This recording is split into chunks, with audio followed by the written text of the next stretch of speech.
Hi all. Right, back to Empire of the Sun. Now you might be wondering why we've got this card back again and 5 activations on it. Um, I made a wee note just watching back on the last part of the video that just after watching it I thought things didn't feel right, the finish of the offensive for the Japanese, and mainly because we moved to 2 air units. We activated 2 air units and all we did was move them into position. And I'm thinking, well, couldn't they at least have had a nibble at something, made an attack, possibly? And I'm looking back thinking, well, we've got this 1-4 destroyer unit here, or even the Dutch cruiser that would have been possibly in range. I think it works out I can get them in range, both of them in range of one of these. So, I've not studied it properly, but I just felt like I should look at that and sort of consider making the attack. Now, within the flowcharts and Erasmus itself, none of this is really stated. What we were trying to achieve here is, of course, the finalisation of neutralising the ABDA, completing neutralising Allied HQs, and of course we were doing conservative air superiority, wasn't it? So it's neutralise Allied HQs, then move on to DEI neutralisation. I know I'm going over things here again that you've seen, but again, it's just to keep it in my head flowing along nicely. So, and then these were the 4 of the DI neutralisation.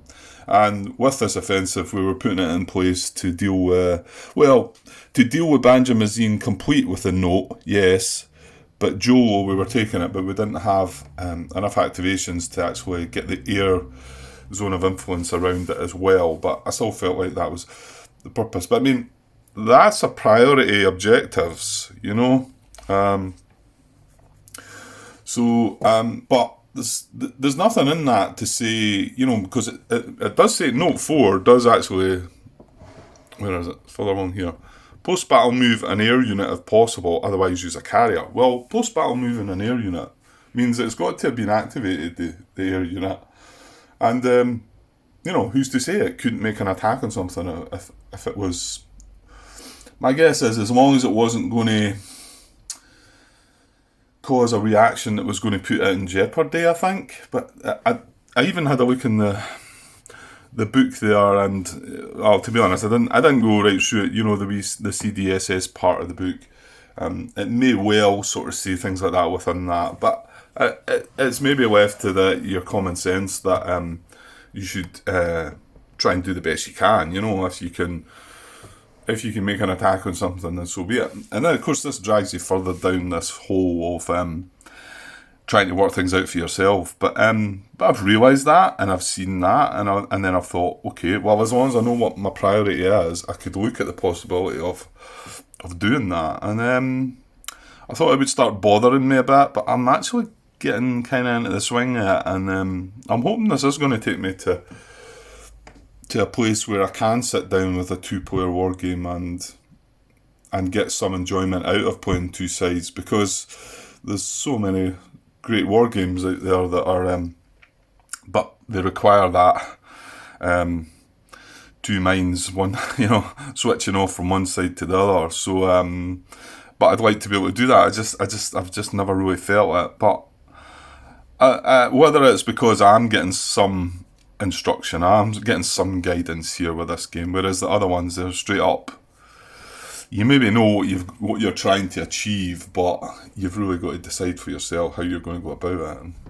And when there's reactions and that, I mean, even in this game, you've got to... I know if they've got a weather card in their hand, I know if I've got a counter-attack card in my hand when I'm playing their cards, but I suppose as long as I'm following their logic, then... But then they could have counter-attack cards, they've got submarine cards as well, so... and counter-attack cards, so I've got to avoid thinking about playing round about them, because that just defeats the purpose, doesn't it? Anyway, so I'm just going to rewind this yet again, and just go back and just make the moves again. We know what we're doing. These are still going to end up here. This is still going to post-battle move everything's going to end up where it was, but let's just see if we can maybe make an attack on one of the naval units there. So I'll put the units back to where they were. Right, there's all the units put back, and I remember I adjusted this, didn't I? I used them to move to here, and then used this guy to move to here, but I'm sure a lot of you noticed that all I needed to do was post-battle move the naval unit that I put here up to here. I never really thought about that, and that would have still got the free ASP move to here, and then it would have got this unit paired up with the naval unit and the Porter and Joe. It doesn't really matter. I'll just do it the same way I've done it. I don't, just keep these guys together because they can get up there. I'm pretty sure we worked it out. It did look like... I've been looking back over some of the rules regarding some of these hexes regarding the terrain, and yeah, some of it does feel a bit confusing when there's a bit of water and then the land, and you don't know, like this one here we said, well, that looks to me like that's a land move, but there is water in both of these, so... But it does look like the hex side is completely land, so I would say that that wouldn't be a naval move, but could be a land move, whereas this hex between here and here could be a land move or a naval move. I think that's the way I'm seeing it. Okay, so that's our 5 units activated yet again, and and then straightforward. Well, I'll get the movement done. So, well, this time we're going to actually move the air unit. So this guy comes all the way down to here. So we'll just do it that same way. Like I say, I know, but because they can make it, and this guy goes up to here. Right, I've still got the control markers on them, obviously, but I'll just leave them because we are going to end up taking control there.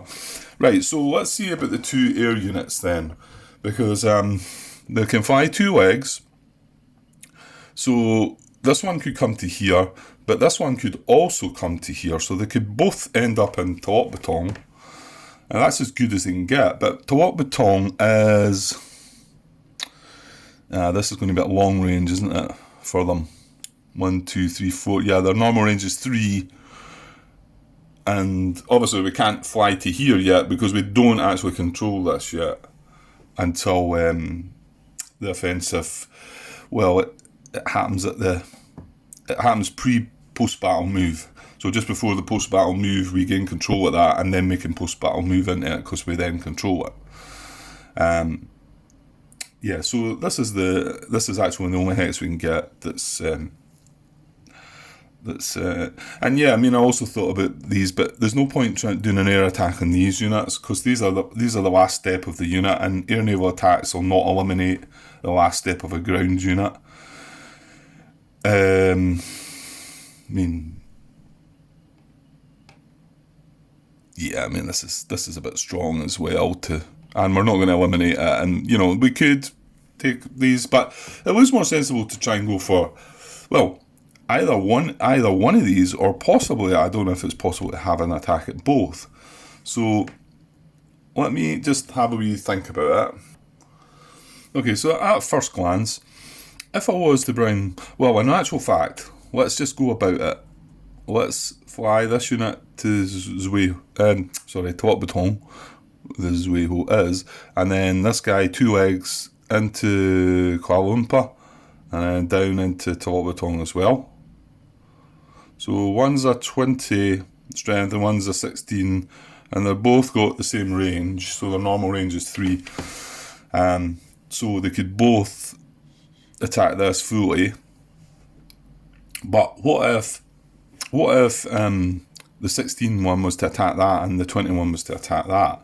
That's pinning them both, meaning that because if we just attack this, I think this could react. I mean, whether it does it any good, mind you. We're going to have 36. I think attacking them separately though, because this is only a 1 step. So if this, if we attack this and this reacts into here, then we've got to knock a step of that down before we can eliminate the Asia one. I think we've probably got enough strength. Well, unless we roll terribly, unless we got a quarter result maybe. But what we need for both of them, we'd need 8, 16. Well, we'd only need 20. So, and we'd have 36. So 36, if that was quad, as, right, that wouldn't work then, would it? That's be just outside. Right, where am I? Trying to find it. 36.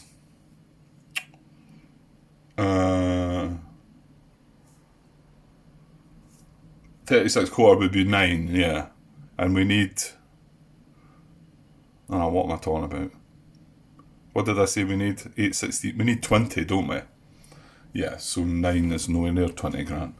But, yeah, in actual fact, a half result's not going to do it either, is it?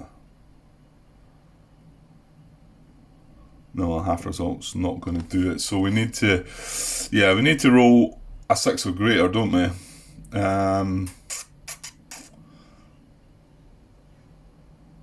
But hold on, Grant. No, you're... This one's at extended range. If you're attacking him, yeah, you need to look at it differently, don't I? If I attack with a 16 on this guy though, and get a quarter result, that is the 4 that I need. And if I attack this guy, which pins him at least, but I would be half, so I'd be 10 against 8. So as long as I got a 1 times result, I would reduce him.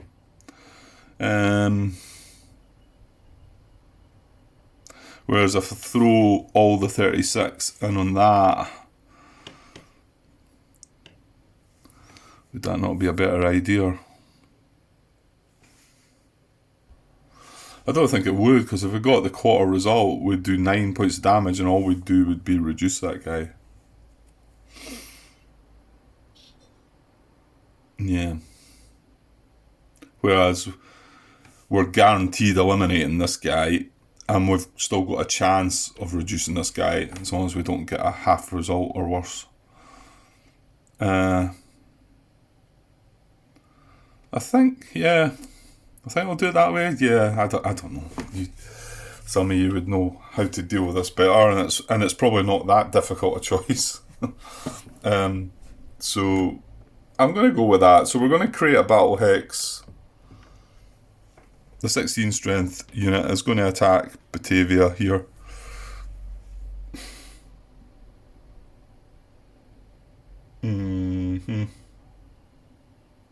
Yeah, that's fine, because we're still going to isolate this unit anyway.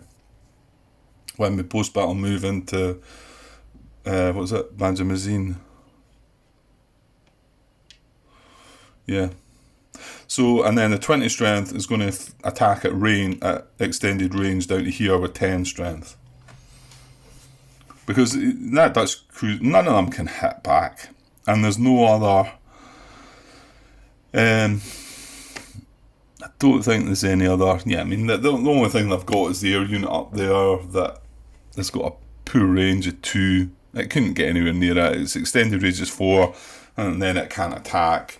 The only other option is the cruiser, US Asia cruiser well in there, but it's not in range. I counted out there. It's one hex away, I think, at least, from being in range of Abda. So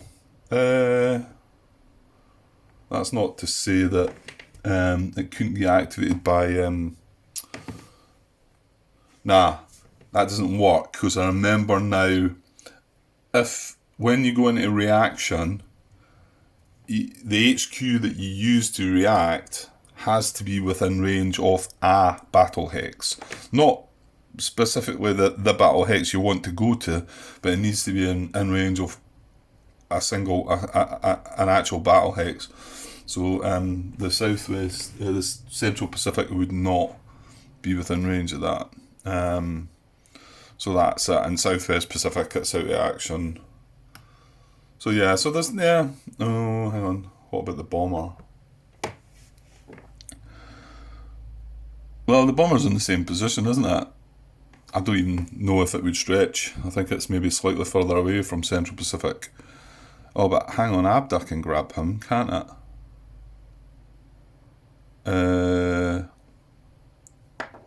Yeah, Abda is a joint HQ, so it can get everything.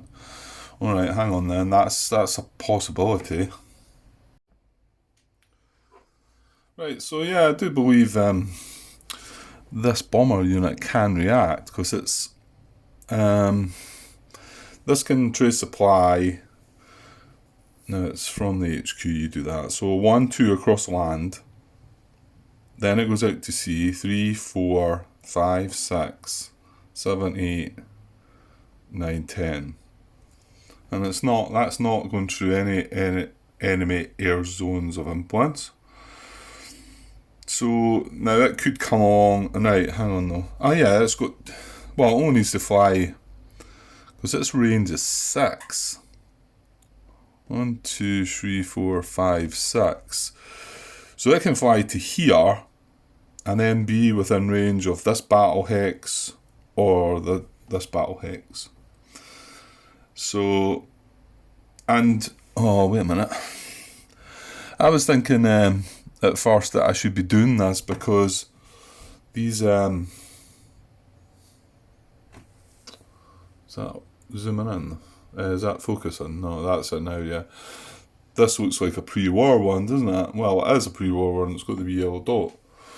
So, because I was figuring it'd be as well chucking this in, because I know that the Allies get... Right, why is the focus not... Why is it doing that? There we go. The Allies get a lot of aero replacements, but if I'm not going to be able to replace that anyway, that's maybe silly, and maybe it should leave it there. So what would it actually do if it was here? Then there'd be 14. You know, if I put it there, there'd be 10 points of defence in there. And what was that attacking was 16. So if I did get a 1 times result, I would wipe both of them out. And if I put it there, it wouldn't really do much. I don't think I should bother. I think I should leave it here because this has actually caused, since they moved that carrier unit away from here, this has actually caused some bother because it's actually holding this this unable to trace supply.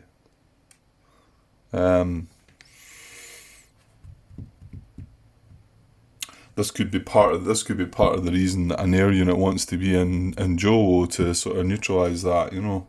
But we did have a carrier in there originally and then moved it away.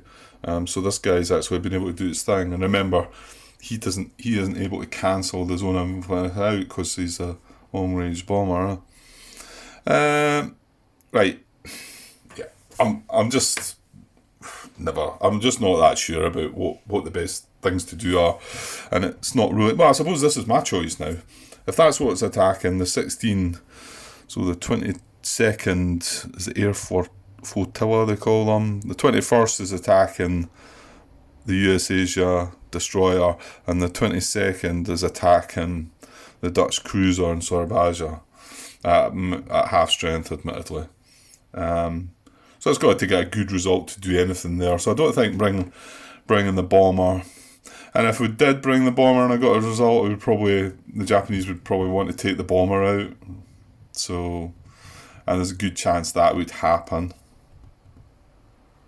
So yeah, I don't think we will react with the bomber. However, we do want to roll for...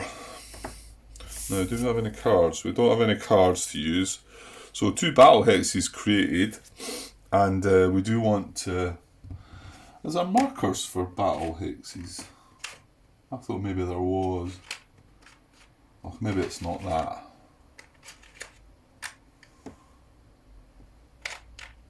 Maybe I was just thinking of some of the Vassal footage I've watched where you can put a wee marker saying Battle A, Battle B. I don't see anything there. Maybe there is, but I think there's only 2 battles here. We know what we're doing. So, yeah, but we do need to be able to roll for reaction because the card we're using doesn't have surprise attack on it. So it will be a surprise attack unless we roll. Now, we're rolling...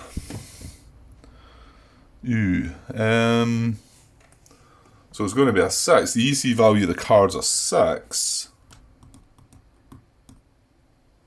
There's not going to be any 2 to that though, is there? Yeah, so it's 7.25e. There is one way in which the intelligence die roll may be modified if at any time during the movement of any of the offensive player's units, those units moves into, through, or exit an opposing air ZOI. Whether neutralised or not, the reaction player subtracts 2 from the intelligence die roll. And then, however, an unmodified die roll in 9 is always considered a failed die roll and a surprise attack result, regardless of any die roll modifier. Right, so, but I don't think we did we? Yeah, because they have no zone of influence at all, and we avoided going through this. Well, we kind of had to, well, or did we have to? I think that one was being escorted, but the one that came, this one that came down wouldn't have been allowed to go through a zone of influence. So these 2 did not, and then the air units coming down. Yeah, so it didn't. So they're not going to get that -2. So, so it's just going to be a 6 or less for the Allies to try and interrupt us.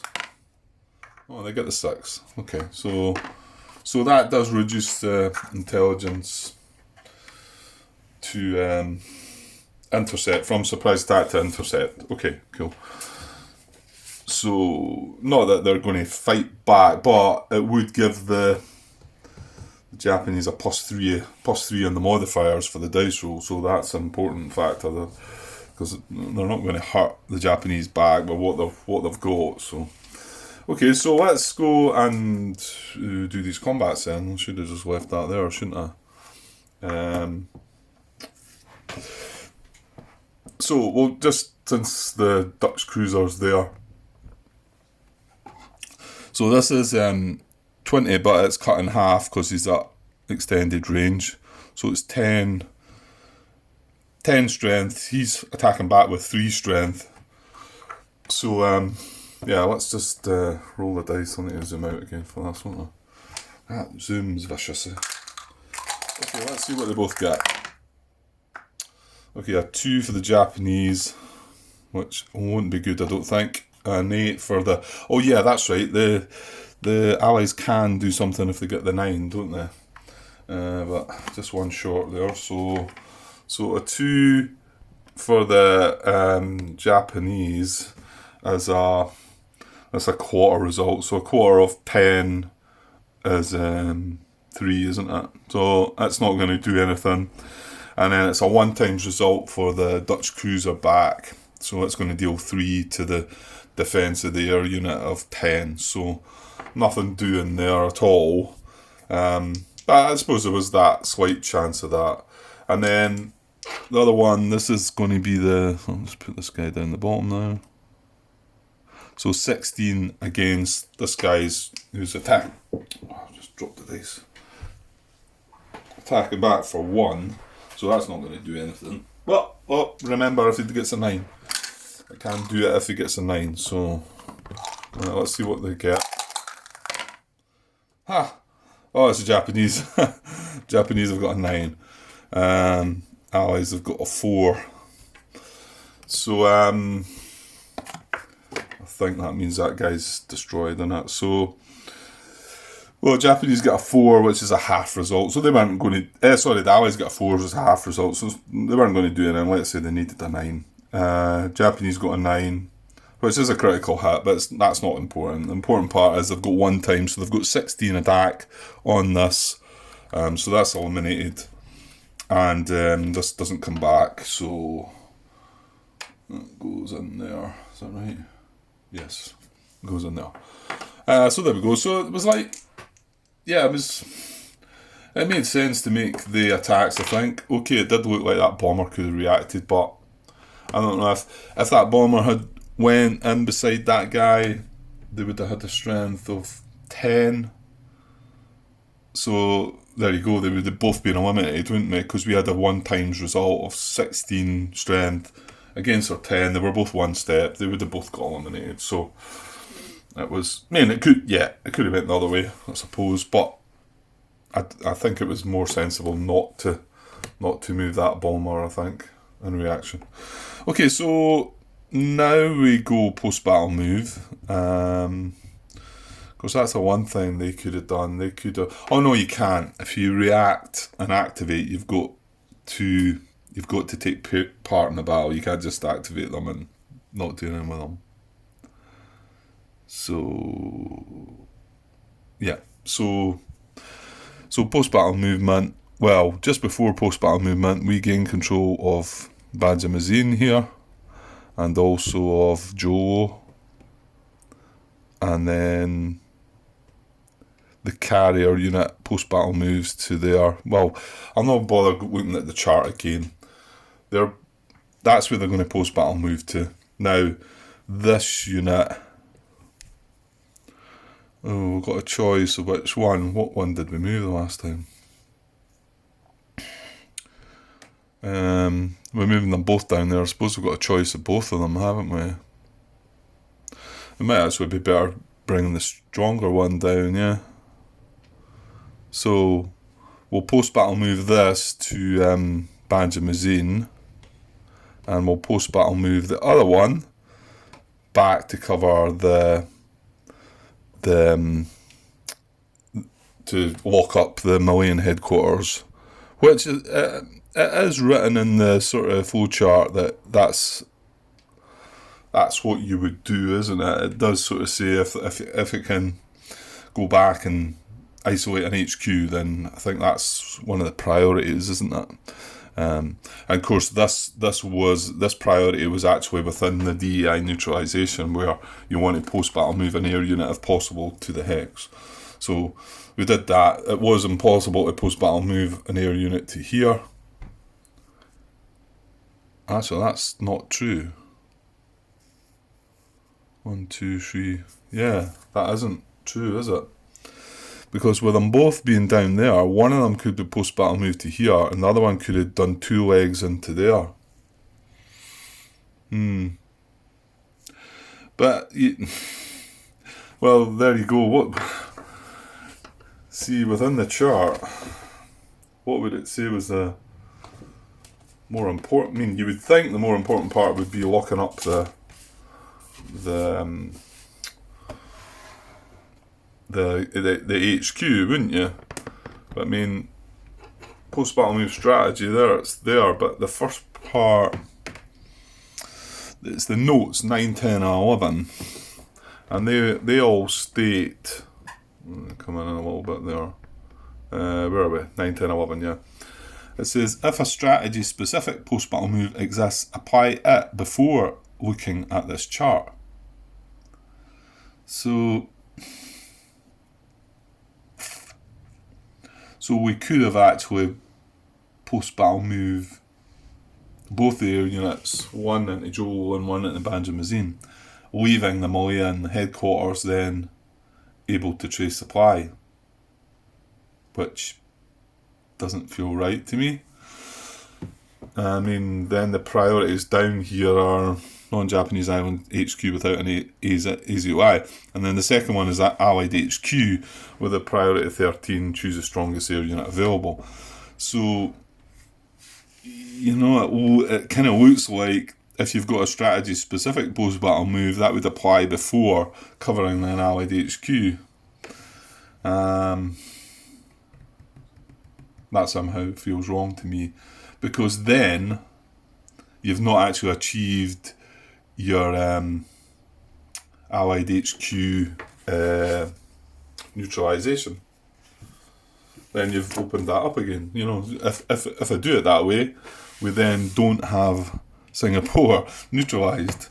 So, yeah, I think I'll have to say that that's going to get overridden, I think, the way it seems to be written. Of course, I could be just picking that up all wrong, and maybe you're just meant to take these things, as I've said a few times now, it does look like there's a lot of things you've got to take into your own consideration and say, well, look, it doesn't make sense. It does say that within the rules, that there could be some moves that are clearly not the right thing to do, so I think this is a case for that. So, but again, I'm open to any comments. If somebody wants to tell me that, well, I think that should have been done, that was more important, but it doesn't look to me. It looks to me like keeping this out of supply. We've now satisfied. We've got all the HQs out of supply. We've taken Joe, Banjamazine and Telot of the DEI neutralisation, and we've got 2 of them with an air zone of influence over. So I think we're heading towards our objectives, if you like. But yeah, let's finally get rid of this card, hopefully, and call that one the Japanese turnover. So now they've got 2 cards left. So I'm going to move over to a shot for the Allies. I think they've got 3 cards left. They do have 2 passes. That's one thing I look back on. I felt like I maybe should have used the pass before earlier, and I think it's probably highly likely I'm going to do it. In fact, you know what? I'm going to do that. So rather than just cut the video here, there's the Allied hand. I'm going to play this card, and I'm not sure. I think one of these 2 cards. I noticed I was watching some video footage, and in particular, I think it was Mark Herman's own videos where he seemed to suggest that near the end of the turn, you should maybe move some of the naval units out of Pearl Harbor and bring them down so that they're just getting them into a better position. So it might be a good idea to use one of these cards to maybe do that. I mean, I suppose they're only 2, so I mean, I'm only getting 2 sort of legs, 10 movement points, but so, and then probably put one of the other ones into the future offensive queue. But I think just now, I think we'll just pass. So, you know, let the Japanese. So we get 1 pass. We've got 2 passes, so let's just use 1, and then yeah, I'll just put these cards back and then bring out the Japanese cards again. The Japanese don't have passes, so they've got to do something. So, but I'm going to cut the video just now. That's the last 2 cards for the Japanese. Now, because they're on the last 2 cards, the logic runs slightly differently now, and we're probably going to either play this as a event or put this into a future offensive, I think. Something like that. But we shall see. Right, I'll take a cut there for now. I'm not quite sure how long this has went now, so don't think it's enough for a video, but hopefully I can get. We're nearing the end of the turn. We're getting somewhere.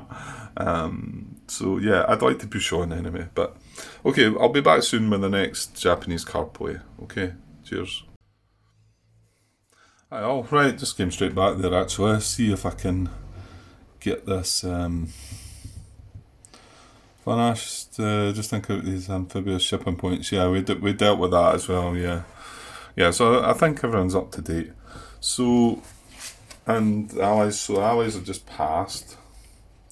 So we're still in the opening phase of Axis of Determination. So. And we've only got 2 cards left now, so let's see what is wanting to be done now. So, start A is our allied HQs in the Philippines, DI and Malaya out of supply. Well, now they are. Yes, because now we've got an air zone of influence over Surabaya, so Abda can't trace across land. Excuse me. And get out that way. So yes, they are out of supply. So B, are the DI surrender objectives occupied? Well, that'll be no. Let's just check what they are. That's not that one. It's around here somewhere. DI surrender objectives are Chawat Jap, which we don't have, and the 7 resource hexes, which we don't have as well. So we're not quite, we're not that far into things. So B's a no. So that takes across to G. G is it game turn 3 or later? It is not. So A plus C plus D. A is our allied HQs out of supply. That's a yes. C is the does Japan have 3 or more cards? Well, no, we've only got 2, so that's going to cancel that out, even though D is a yes. They all need to be applicable there, so that's a no. So now across to C plus, yeah, this is the one we can just skip by, because Japan does not have 3 or more cards, so this is going to be a no. This, because it's a plus, is going to be a no as well with the C. And this, C plus L, is also going to be a no, bringing us down to M. And M is, has a defense perimeter strategy objective number 1 been achieved? Hang on, am I in the right place? I just feel like we're having these 2 cards. Or maybe it's the card selection we go into that's going to decide what we do with the card. Yeah, because this acts as a determination. This is to determine what we're going to do. So has the defense perimeter strategy objective number 1 been achieved? Where is that? Yeah, okay.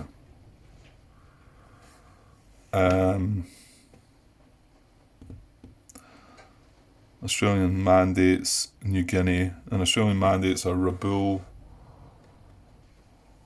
I'm not so sure I'm in the right place here. I feel like I'm away off on one. I mean, why? Maybe it's because I've only got 2 cards left that we're not going up to do the neutralisation. Right, okay.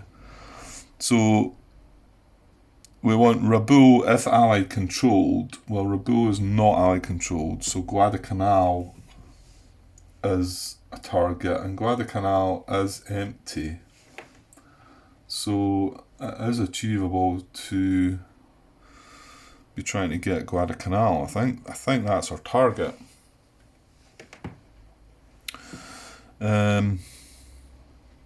Yeah, okay. Let me just double check that I've headed down the right track there. Yeah, I believe that's where it's taken us just now. It's taken us to want to take Guadalcanal, and then if we manage to achieve that with the card play, we'd then move to the second defensive perimeter strategy, which is New Guinea, which then wants us to take, well, as you can see, quite a lot of places there. So we'll stick with Guadalcanal just now, and then we'll look at the cards just to see where this is going to take us now with a card. So here's this on card selection. So have any cards been played this offensive phase? Yes, I still think. Does the card currently hold more than 2 cards? Well, this is where it doesn't, so no. So then we're across at H. What does H do? It's further down, isn't it? So it says, have you chosen a future offensive card to set aside this turn? Well, no, we have not. So that's taking us to I, just looking back. Are the DEI objectives complete? Are the DEI objectives complete? Well, I don't think so, but what is the DI objectives again? Yeah, I think I was wondering about this one before. I'm just going back to the axis of determination chart here. Are the DI objectives complete? I mean, all I can take from that, and again, it's probably common sense, that I'm not so sure though, because we've got DI neutralization and DI surrender.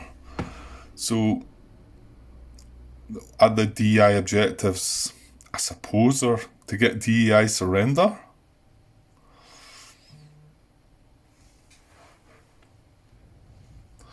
But I wish that was slightly clearer, but I don't know, maybe I'm just overthinking this.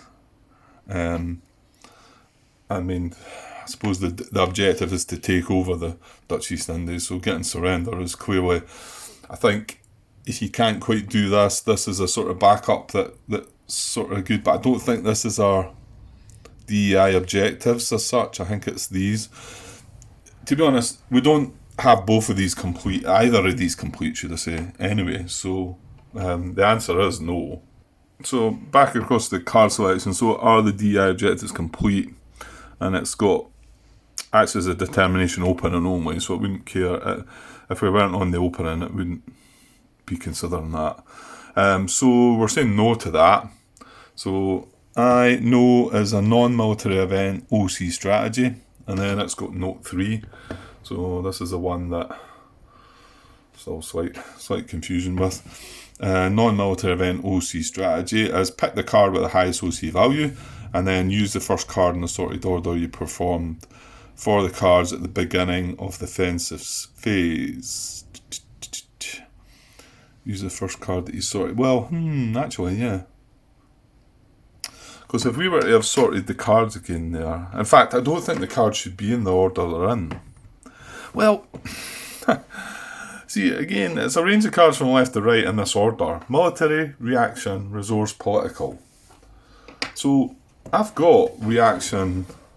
I've only got a reaction and a political. So, I've got them in the order. Right? And then coming back here... I then want to pick the last 2 cards for the best events in this order, and War in Europe is one of them, but the other card is not involved there, so you would think that the order now goes like this. So I guess this is just... But I suppose if we look back here at the issues I was having with use the first card in the sorted order you perform the sorting them, or pick the highest value OC card, then coming back to look at the cards, if they were this way round, there's a bit of confusion as to this is the one in the order, but this is the highest OC. So, but if they're this way round, then this is right, you play this. But however, non-military event OC strategy, that doesn't have us playing the card for the event, does it?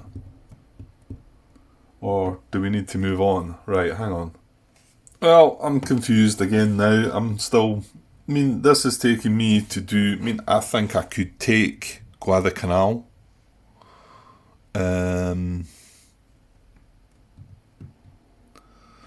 With, I activate South Seas HQ there. Oops, sorry. Activate South Seas HQ.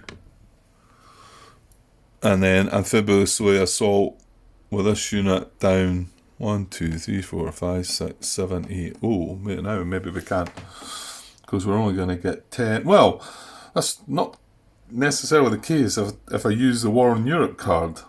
If I use the War in Europe card, I get 15 movement. Oh, in fact, hang on. I can just use this guy, can't I? Yeah, and that would be a freebie as well. So this guy can be activated. Maybe help if I move down a little bit. So we can activate this guy from South Seas HQ and move him down into Guadalcanal. And I could do that with either card. And that seems to be where it's taken me. Now, yeah, maybe I'm overthinking this, or my thinking's not right in the fact that although we kept these 2 cards as the last 2 cards for the best sort of event strategy, if there's something better to do, then maybe we do use this card for the OC value to do what we do. However, if I use that card to do Guadalcanal this turn, now we would get 1, 2, 3, 4 activations. So we'd only need 2 for that. We'd need another 2, so we could then move on to New Guinea. But there's lots of places to take in New Guinea. And we would, if it take us down the same strategy, we would be using this card for its OC value, which means we're not playing these for the event. And I know within the rules it says, look, if you feel like it should play the event rather than use it as the OC, it's near the beginning of the book, isn't that? Page 5, playing events at a sequence. Erasmus is designed to save 2 events to play at the end of the turn. However, if playing a particular event card out of sequence during a turn would significantly improve Erasmus' board position or strategy, then feel free to do so. Good card examples here are Inter-Service Rivalry, War in Europe, and Political Will cards. Well, we already played an Inter-Service Rivalry to get us out of it. So we played that out of turn. Well, this isn't wanting to play these yet as events. I'm not so concerned about this card. And also it means there's not going to be a card put in the future offensive queue, which I think is a strategy that you probably want to do. I mean, okay, probably not always. I mean, if I could play this to take Guadalcanal rather than put it in the future offensive, is that not a better play? I don't know. Because if I remember rightly, when we get some reinforcements, can we not just reinforce in Guadalcanal as the allies? Because we still control Guadalcanal. So as long as it's a port, which it is, and as long as it's in supply, which it'll be in supply of the HQ in Pearl Harbor, I believe, then it means that if we get into the next turn, then we can reinforce in here. And I don't think the Japanese want that if they can avoid it.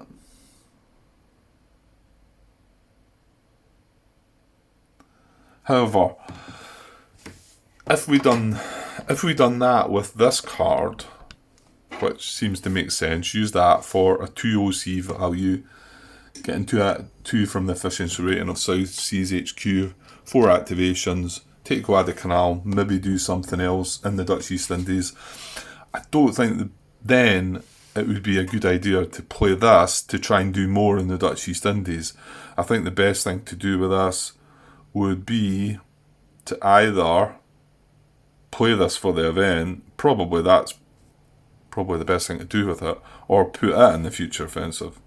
But I think playing it now so that it messes with because it takes it down into the second level. 1, 2, 3, yeah.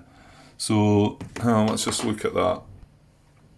I know we're a bit on the angle there, but that's where it is just now. It starts in 0, but if I put it down 3, 1, 2, 3, it takes it down into this darker orange. Level 1 says, try to read this on its side, US reinforcements delayed, US divert to Europe range equals a 0 to 1. Now, this one says US reinforcements delayed, so that's the same, but the divert range is 0 to 3. So it means there's a higher chance of more units going to Europe, because you roll a dice for each unit. So at the moment it'd be a 0 to 1 sending them to Europe, but if we move it down to there, it's a 0 to 3. So it makes sense to play it now before they get to that part, I would have thought. So I think, I think we're again in this position where it feels like it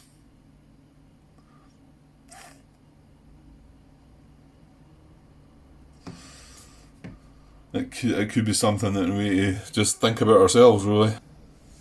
Yeah, well, it's not very clear to me, I'm afraid. I'm not sure what order these should be in, and it feels like the strategy it's taking me to is the primary target should be Guadalcanal. The card it's taking me tends to make me think it should be the War in Europe card that I'm using, which doesn't really seem right. However, if I'm wanting to keep the best event till the end, then that should be that card. And I have kept this right throughout, and we have talked about the fact this is a 3, should it not be played earlier, and we've said, well, no, this is to be attempted to play as an event. So this card is not on the list of events that are sort of good events to play. So yeah, and it skipped by putting a card. There was an option to have we put a card in the future offensive. Where was that within? Was that the card selection, I think?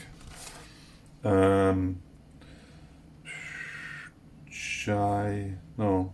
Yeah, H was, have you chosen a future offensive card to set aside this turn? And we say no to that, and then it takes us to, are the DI objectives complete? So it clearly does mean that that's more important than putting the future offensives. So I'm going to stick with Guadalcanal being our target, and I'm going to play this for, what was it again?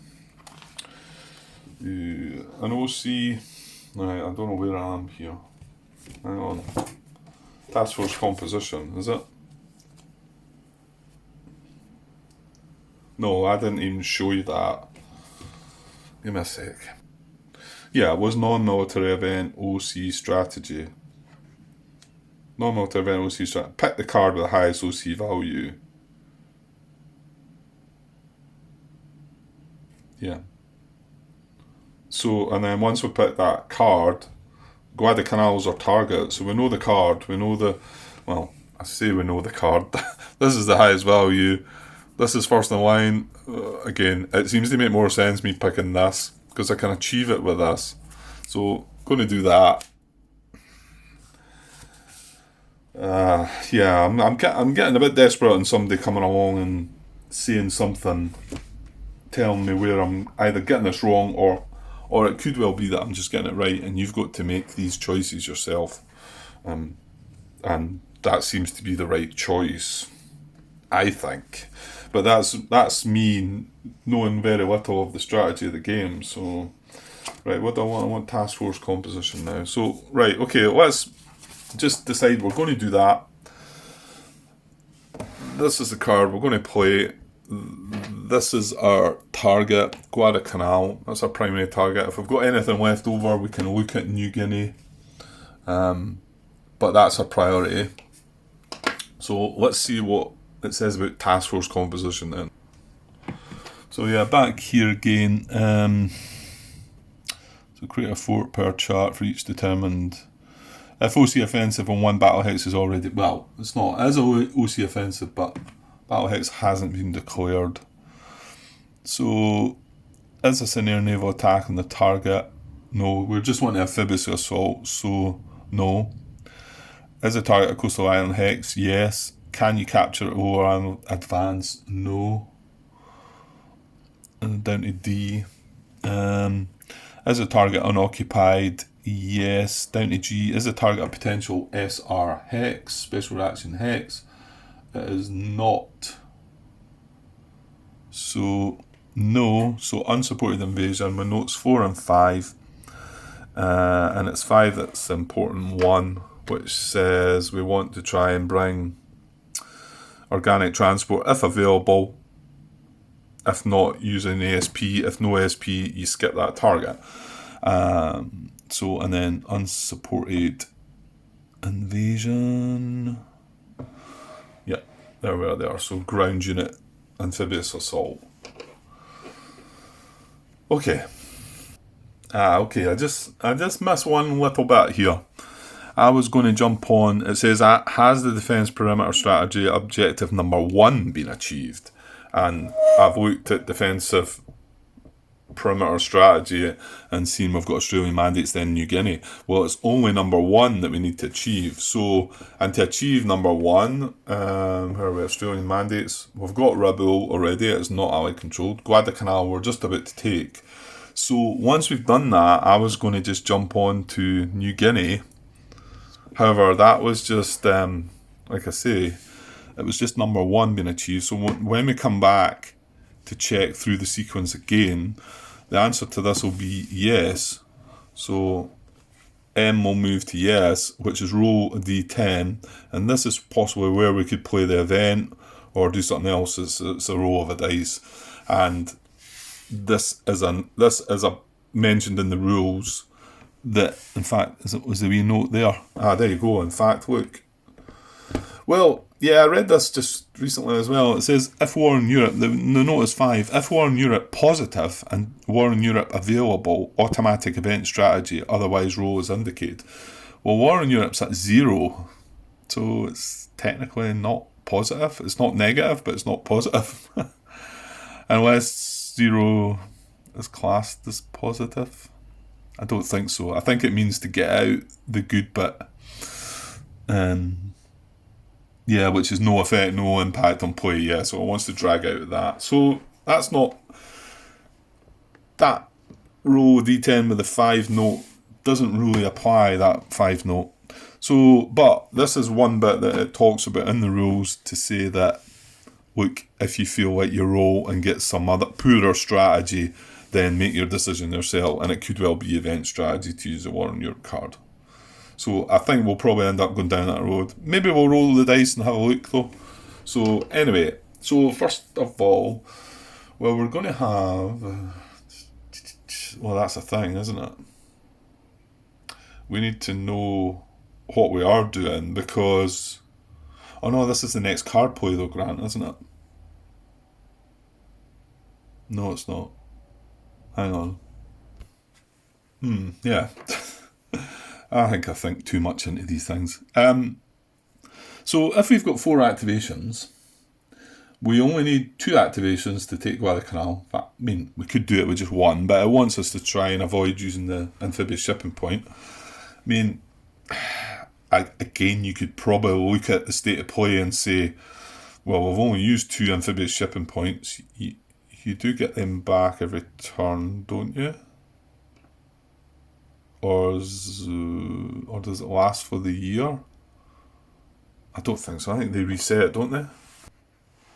Yeah, I don't know why I started thinking that. Yeah, so these reset. So, I mean, the fact that the Japanese only have 1 card left in their hand, they've only used 2 out of their 7 amphibious shipping points, then it would maybe make more sense to just activate a unit and use an amphibious shipping point, and then we'd save a unit activation. But again, that looks like one of the ones where you need to make that choice for yourself. I mean, it does say within the notes, if you can, use an organic naval transport, whatever it's called, the one that doesn't use the ASP. So we do have the option to do that, but it means we're activating 2 units instead of 1. So anyway, whatever I do with that, once I've activated, just say we activate the 2, we've got 2 activations left. So we don't know what our next strategy is, because that's us achieved the first part of defence perimeter strategy, which is Australian mandates. So if we've achieved that, this is when we would need to roll the dice. And if it comes up event strategy, I'm halfway through. I don't know what you do there.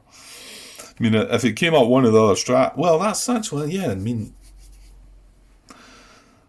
yeah, it would be better looking at whatever other strategy was while I've got 2 activations left, and then my next turn, my next card play should take us right down to here and bring us to here again, and then I'll override it and play the event strategy. Unless, of course, it might take us elsewhere though. Eh? No, this is access of determination you're looking at, Grant. So it's more than likely, yeah, it's going to take you right down here. Okay. Well, I suppose I should roll a dice just now to find out. No, wait just now. Okay, I'm going to try and keep this, but trying to do it a bit simpler. We're going to use this for the 2 OC, which gives us 2 activations. We're going to use the South Seas to up that to 4 activations. We're going to activate these. They're in supply, they're within activation range. Okay, within 10 of amphibious assault on Guadalcanal. There's no chance for any interruption there, any reaction. It's not a special reaction hex, it's not a battle hex we're creating. It's a simple case of moving into there. So that drops us to 2 activations now. And yeah, what do we do with the other 2? Well,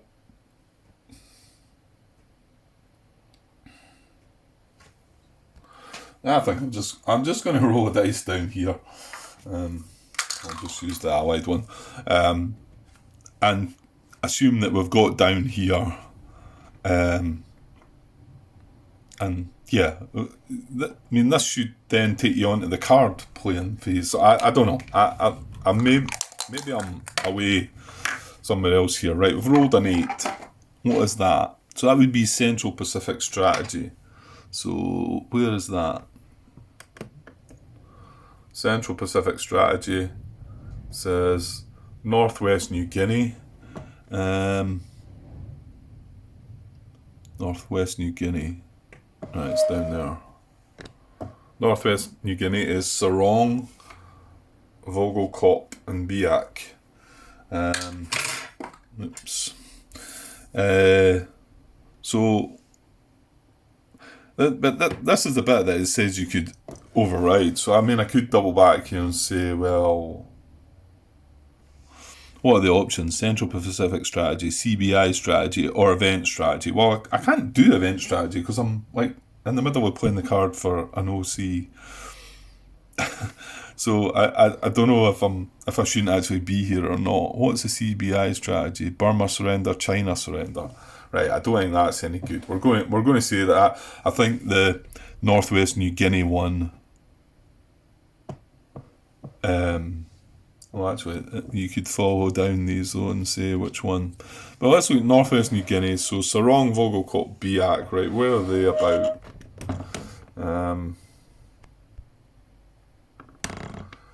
Alright, let's find them. So there's Sarong, Vogelkop, and there's Biak. So Sarong being the first one on the list. Was it the air base? Yeah, I think we could. Now hold on though. Can that US Asia react? Well, it's out of range for. Well, Abda's finished now, isn't it? I think that can stretch up to the to Pearl Harbor though, can't it? To get a supply and an activation from. I'm talking rubbish here though, am I? Because if we're taking Sarong, we're not creating a battle hex, and we're not creating a special reaction situation. Because even if this air unit could, it only stretches out to here, so it doesn't get into Sarong. So we could actually get something into Sarong.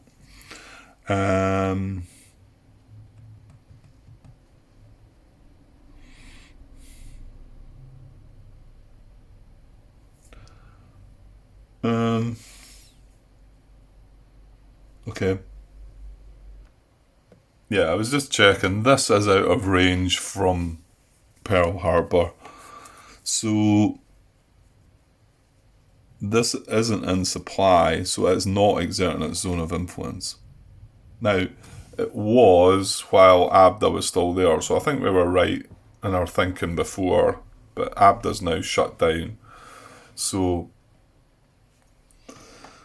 we could activate. Now, hang on, we activate South Seas HQ 1, 2, 3, 4. 1, 2, 3, 4, 5, 6, 7, 8, 9, 10, 11, 12. We're one short. Damn it. It's just I could have grabbed these guys to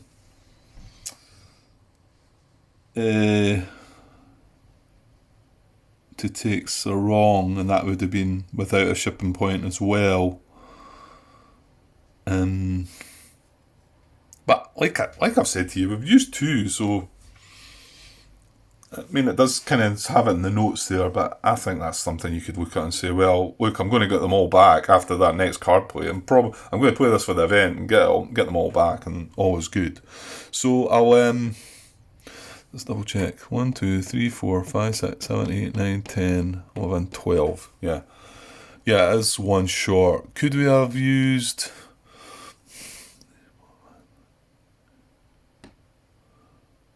No, we can't. No. Okay, right. So we'll stick with South Seas HQ. Now we could grab this. Now, is that a good idea to get something on? No, I don't think Sarong looks like a place where you want a unit to try. There's nothing to attack in here at the moment, anyway.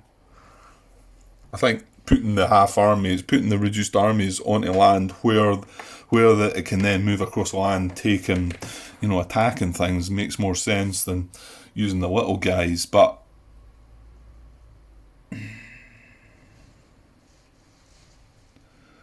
Yeah, the thing is, we could possibly get Vogelkop as well, couldn't we? Biak looks like it needs to be attacked by C. Yeah, again, this is a wee island. I think, remember I was looking at, was it Joe I was looking at? And then I was wondering why this wee bit was here. It's because it's on a wee island here, I think. It's off the coast of Borneo here, this. So you clearly can't move from land, treat that as a land, and that's why that is an unplayable land area. That's my thinking now. Well, I think Biak is the same here. It's on a wee island off of New Guinea, so you can't just move onto land. You can't move through land, so that would need to be attacked by sea. So, oh, there's a little guy there.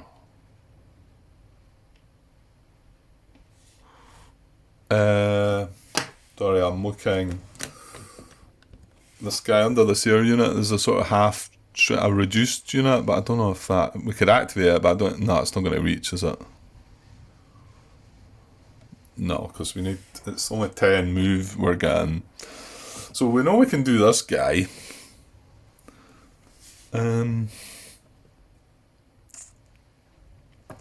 So I'm going to activate him then. And I still have one activation. So is there something I can get for Vogelkop? I mean,